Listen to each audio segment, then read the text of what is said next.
Hello, everyone, and welcome back to the Poet Speaks podcast. Now, today we have a very special guest. He is a Black queer poet, performer, and educator from San Diego, California. The Watering Hole Writing Workshop Fellow. His work has been featured by Button Poetry, Right About Now Poetry, the Adroit Journal, and elsewhere. Graduated with a degree in cultural social psychology and a minor in creative writing from Stanford University. He's also a writer in the public school fellows in the NYU M.F.A program, as well as an author. All right, everyone, please welcome to the podcast, Deesoul. Deesoul, how are you? Hello, I'm doing so well. Thank you for asking. How are you, Amanda? I'm good. I'm good. Thank you so much for asking me as well. I'm doing pretty good. So I'm midwinter where I'm at. So the weather is not treating me well, beginning of winter where I'm at. So the weather's not treating me kindly. How are you out there in New York? Yeah, we're also midwinter, and here's the thing: I've never actually experienced like a proper winter before. I'm from San Diego, have lived in California all my life, so anything lower than 60, I'm like, ooh, bird, need a jacket, right? I'm in New York now. Okay, Yeah. on a regular this past month, they've had temperatures that are like lower than 30. It just me and my spirit haven't been well rested in that. So I'm layering. I've never had to layer before. It's cold. Yeah. It's cold. It's like extra cold to me. This cold is just taking people out, man. Oh my goodness. Mhm. But you say New York. Please tell me where you at in New York right now. Borough, everything. We need the location. Tell me. Yes, I don't know if I can give you my longitude latitude, but I'm in Brooklyn. I'm in Yes, yes. Brooklyn, New York. I feel like for some reason that's just where poets be when they Yeah. come here. Yeah. And it's going well so far. I've been here since August. Mhm. And it's a great city to be in. There's just so much energy around here. People are always doing something.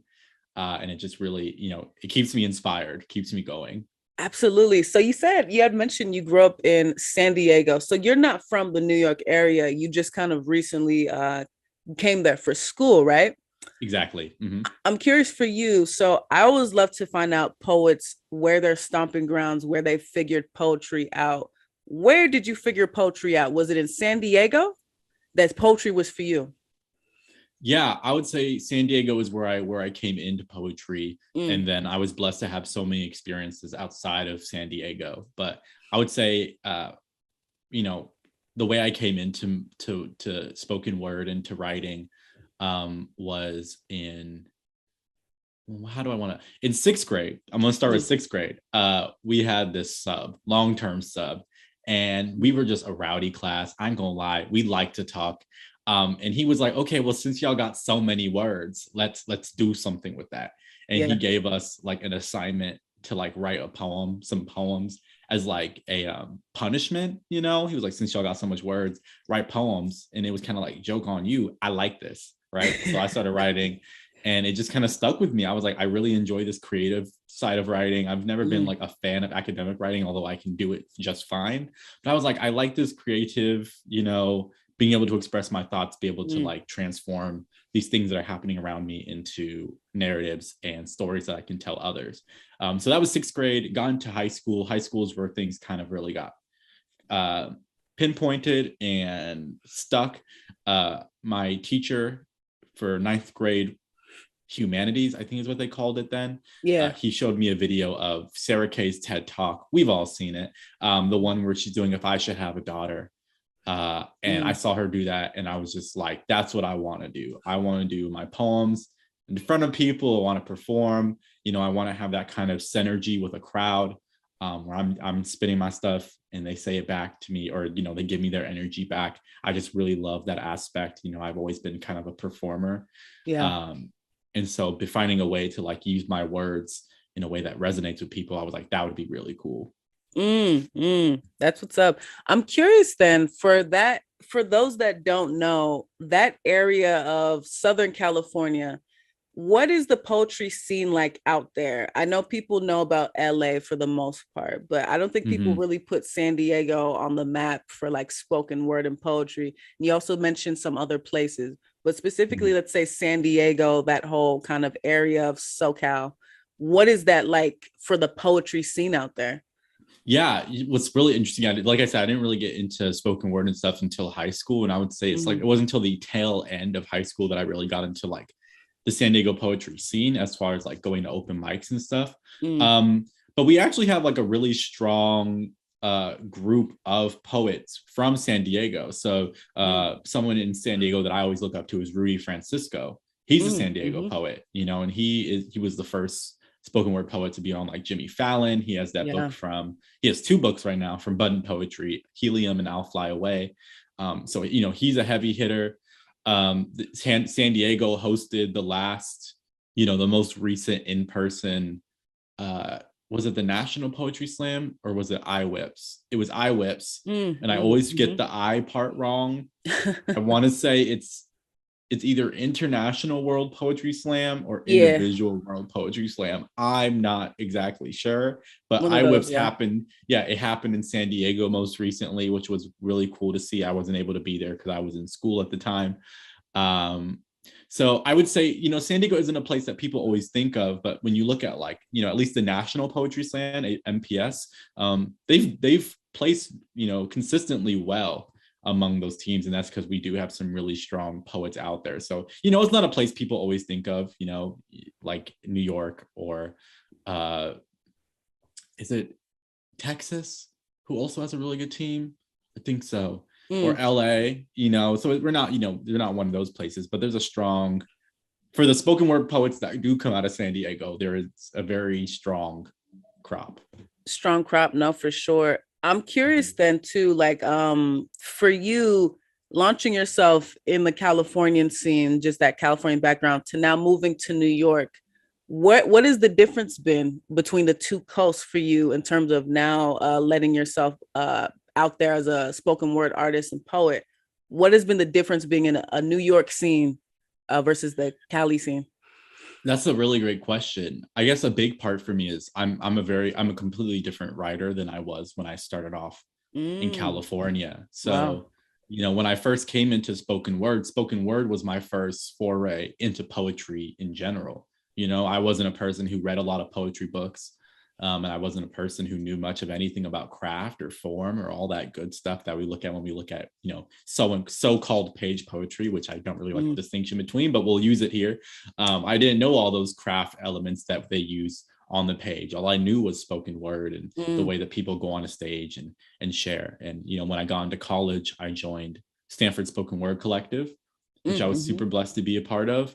I became their co-director for my junior and senior year. We placed second and third, you know, respectively at the 2018-2019 CUPSI competitions, which is the Collegiate Union Poetry Slam International. It's just blah, blah, blah. Basically, all that means is the college level version of the National Poetry Slam.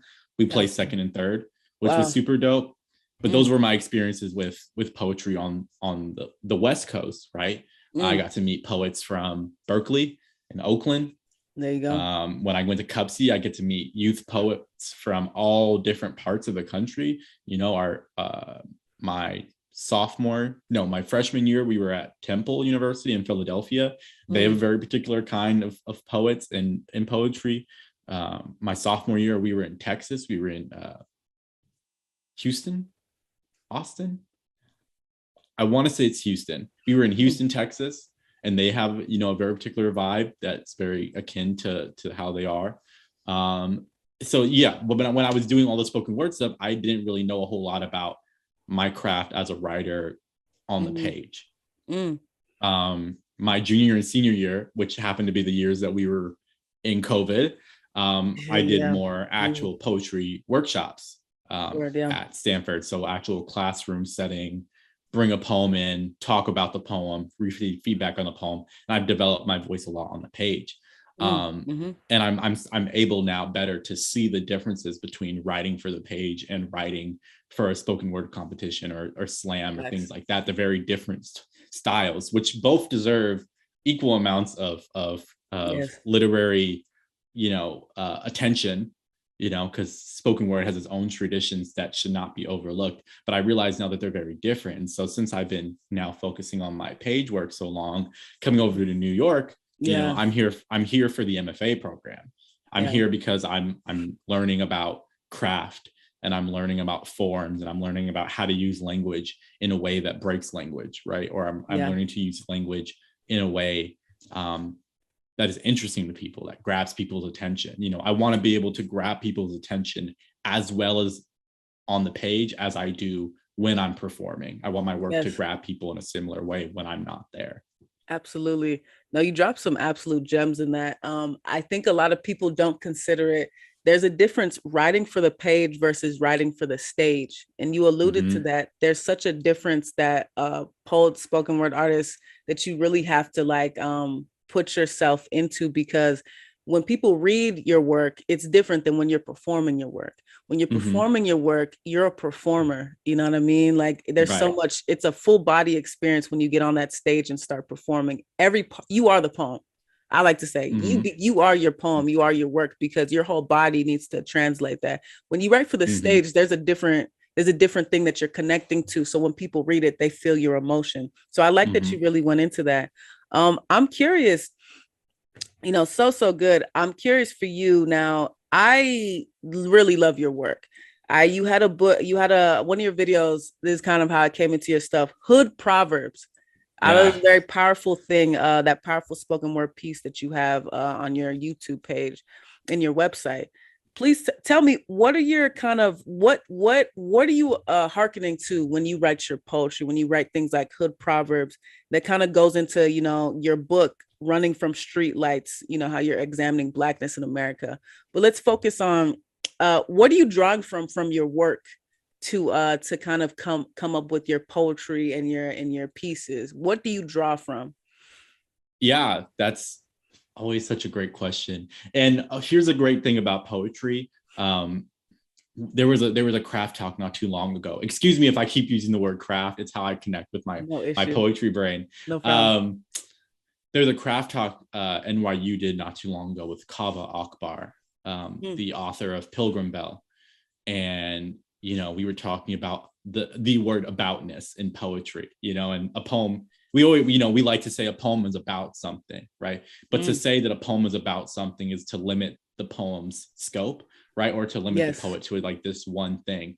Absolutely. So what I like to say now is this is what my work is about currently.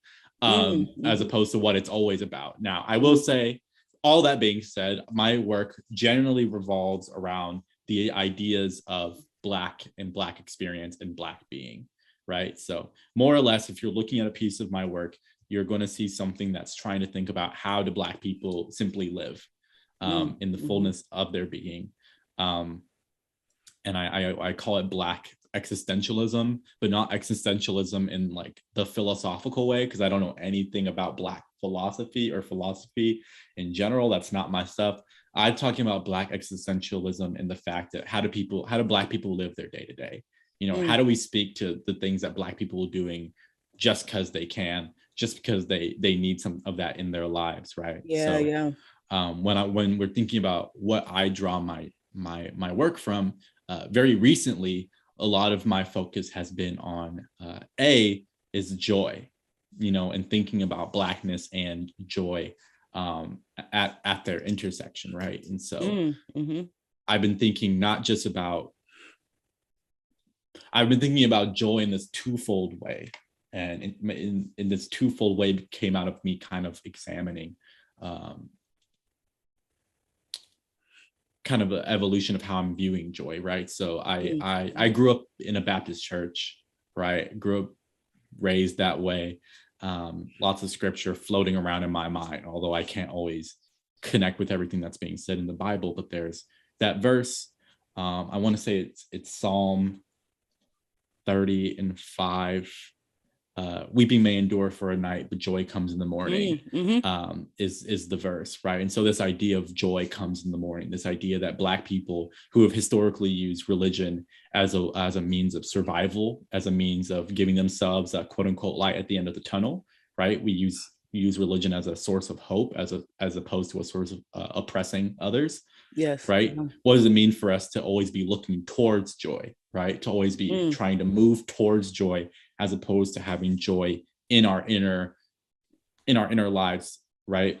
But that's kind of changed for me recently. Now I'm trying to examine, how do Black people create joy out of nothing, right? Out of times that are extremely unjoyous. How do we create joy?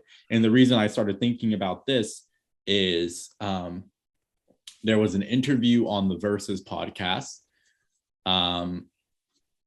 where I think it was Casey Rocheteau, and she was talking about this term, the laughing barrel.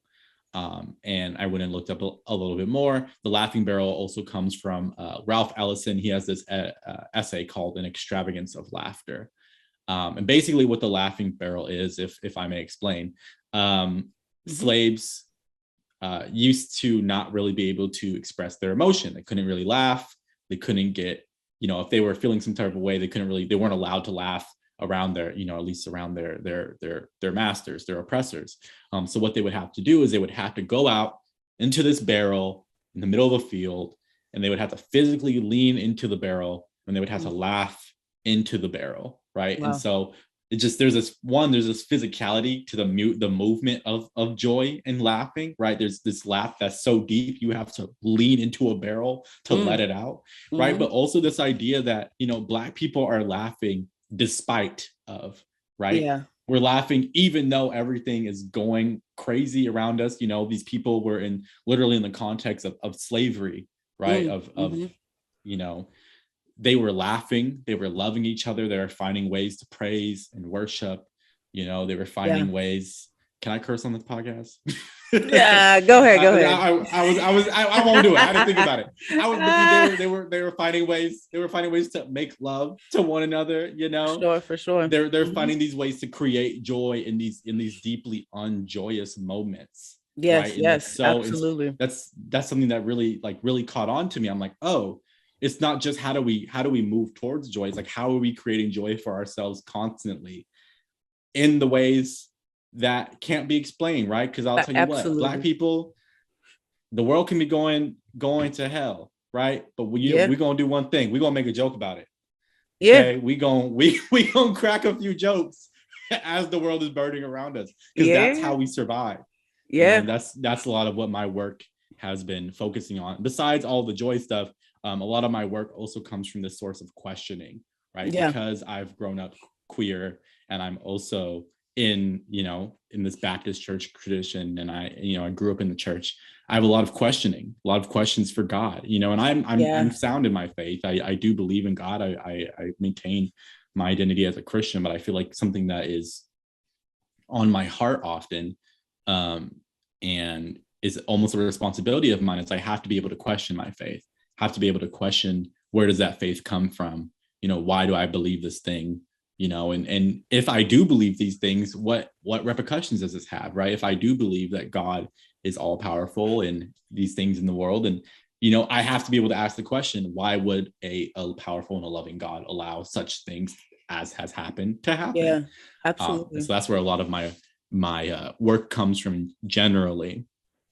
Absolutely. No, I think that's I love that answer, because it seems your work, as someone had came on this podcast before and talked about, let the plurality of your muses be expressed in your work. We're not monolithic. We're such dynamic people, especially when you really take the mantle, I will say, of being a spoken word, a writer.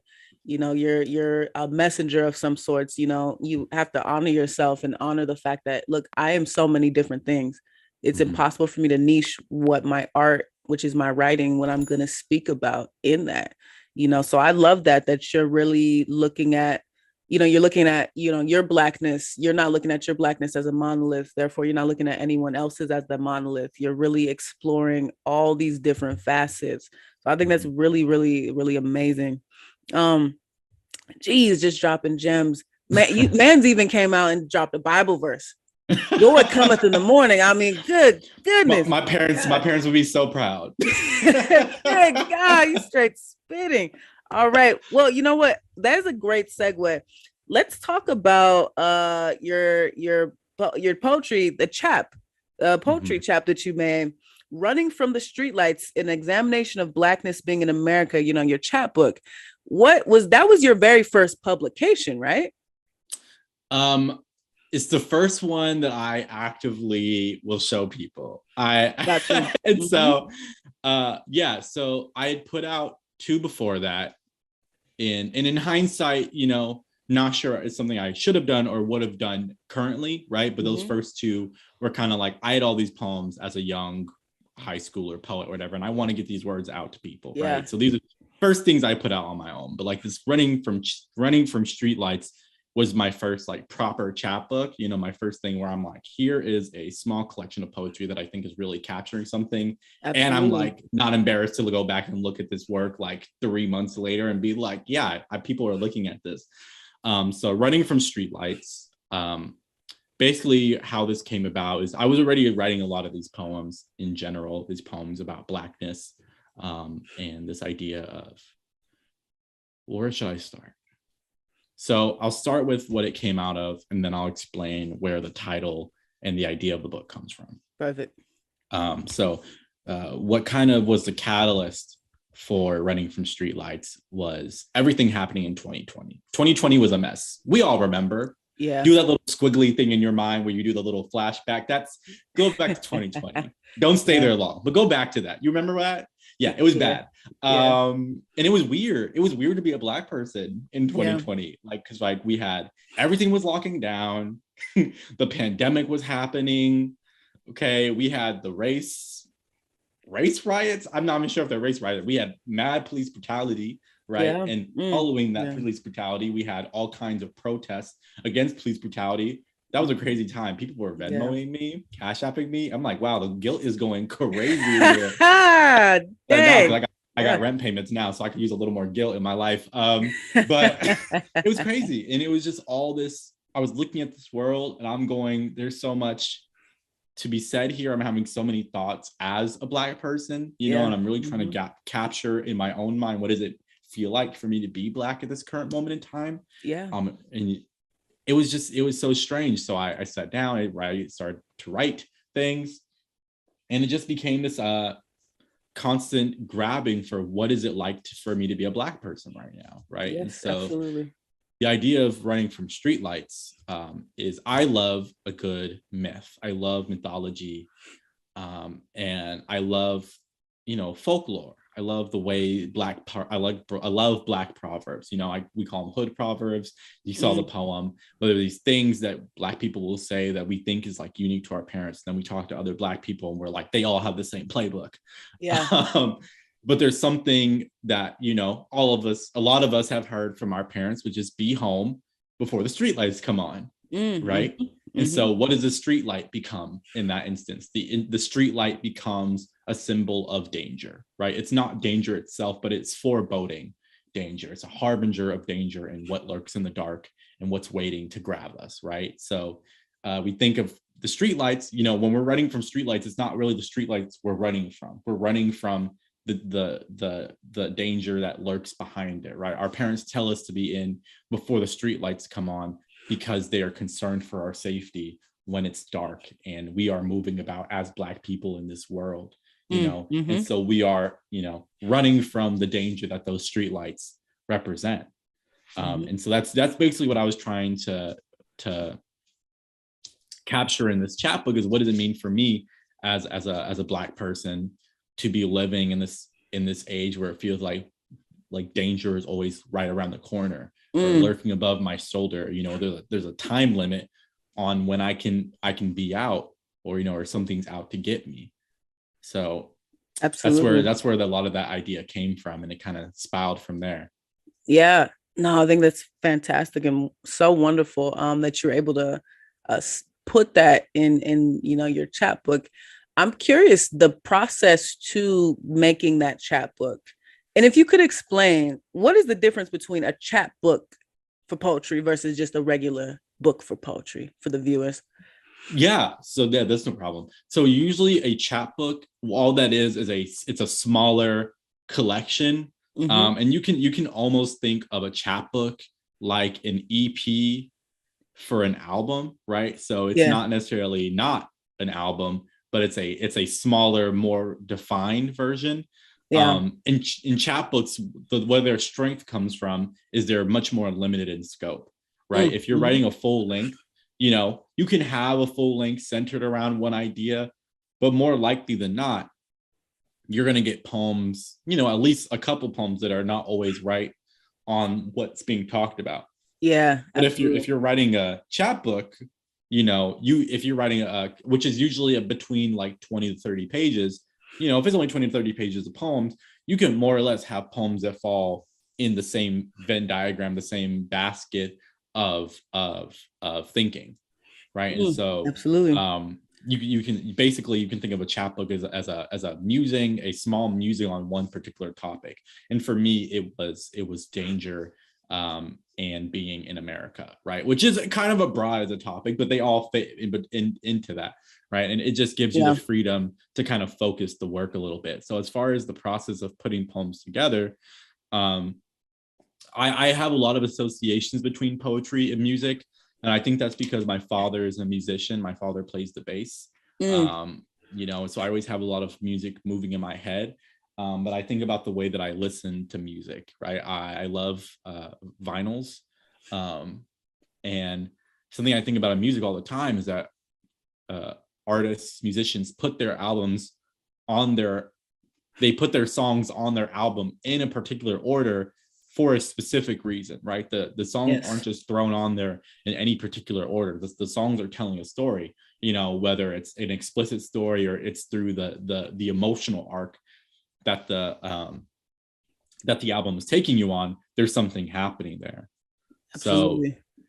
So the process of going through and creating a chapbook it feels very similar in that I am taking these poems that I have, and I have to consciously think, where am I bringing people in? Where am I starting? And what arc am I taking on people? What poems am I putting next to each other? How do those poems have a conversations with one another? What does it mean for me to put one poem before the other and vice versa, right? So I have, for example, I have these two poems in the book, which they're actually on Button Poetry now as a singular video, but there's a poem called "I Had a Dream the Other Night," and I dream of darker planets. And the first poem, "I Had a Dream the Other Night," was an actual dream that I had, which was this weird dream where like the city in front of me kind of exploded, right? The entire world just supernovaed. And I had to think about, what does it mean for Black people to ask for a world in which they're safe just because, what does it mean for the world around us to literally be imploding, And so then I actively decided after that to have a poem. I dream of darker planets, which comes from a line in Dinesh Smith's poem, "Dear White People," or "Dear White America." I dream of darker planets was a poem that's actively imagining a better world, a different world for Black people, where we're not worried about the world around us trying to implode. So there's the thought process that goes into creating the chapbook is just so similar to any sort of storytelling. What kind of arc emotionally are you trying to take people on? When there's a lack of a clear plot line, these poems aren't telling one singular story.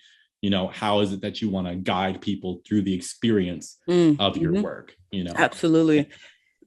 I think you make you're making such great points with the alluding to, when you're even just writing a book for your poetry, you have to organize it in a way that is telling a story. You can't just put poems one right after the other. It's so much that goes into it. I think for a lot of people that aren't familiar with poetry or spoken word, it's people don't realize that, it's even bigger than just writing, performing your pieces. Now, how are you organizing your pieces so it tells a story one after the other? I can really appreciate that you said that. So everyone, please go check out "Running from Streetlights: An Examination of Being Black in America." Please go check out Darnell's Deesoul's chapbook. Excuse me.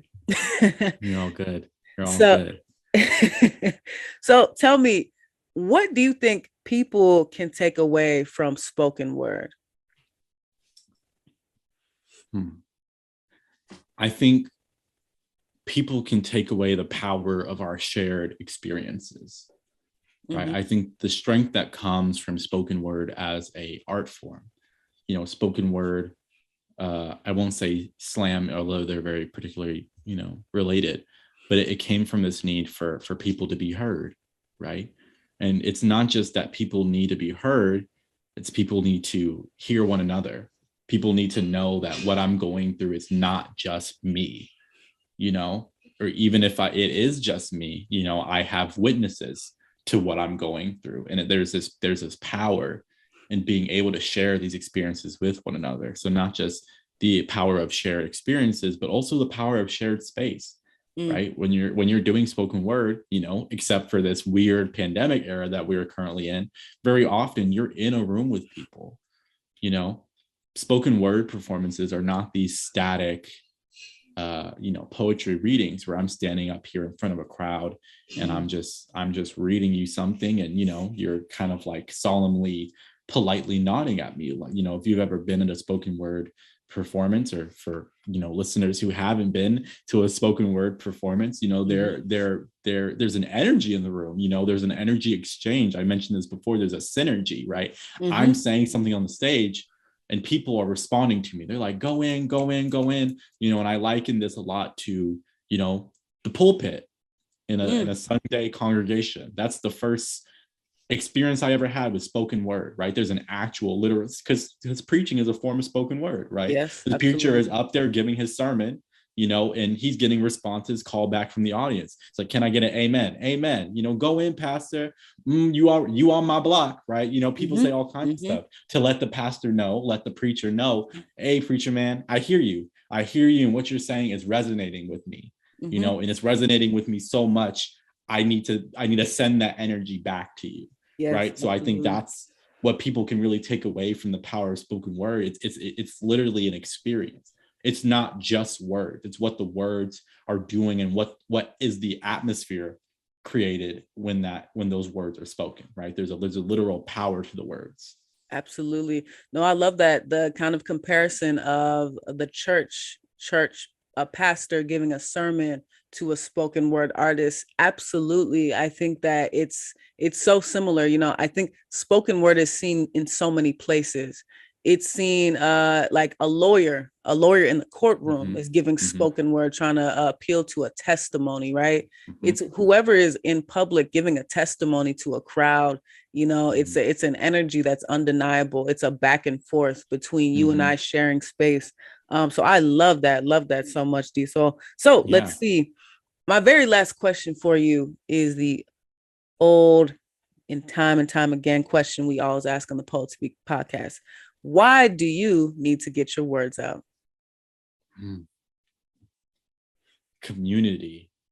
I love to be in community with other people, and my words is the closest I can get to doing that, to be able to share my words and my thoughts and my musings with other people, and I get to take that in from others. That's a great feeling. Yeah. And I my hope is I will go into teaching, and because the reason I need to get my words out is not just because I need to get my words out, it's because I want other people to find words of their own, and so I'm hoping at the end of the day that I can be the catalyst for someone else. Someone can see the work that I'm doing and they can go, oh, poetry isn't this inaccessible form, that only particular kinds of people can, I can't do poetry because I'm not Shakespeare, blah, blah, blah, blah, blah. And I'm like, I don't know him. I don't know him from Adam or anybody else, right? There's so many ways into this art form. And sometimes all we need is an example. All we need is people to look at somebody and say, they did it, so I can do it too. So I need to get my words out so other people can get theirs out too. Absolutely. Thank you for that very thoughtful answer. So as we are wrapping up, please, Deesoul, tell us what is 2022 and beyond looking like for you in terms of your poetry, as well as where can we find your work for your chapbook and all your upcoming projects, for social medias, all that good stuff.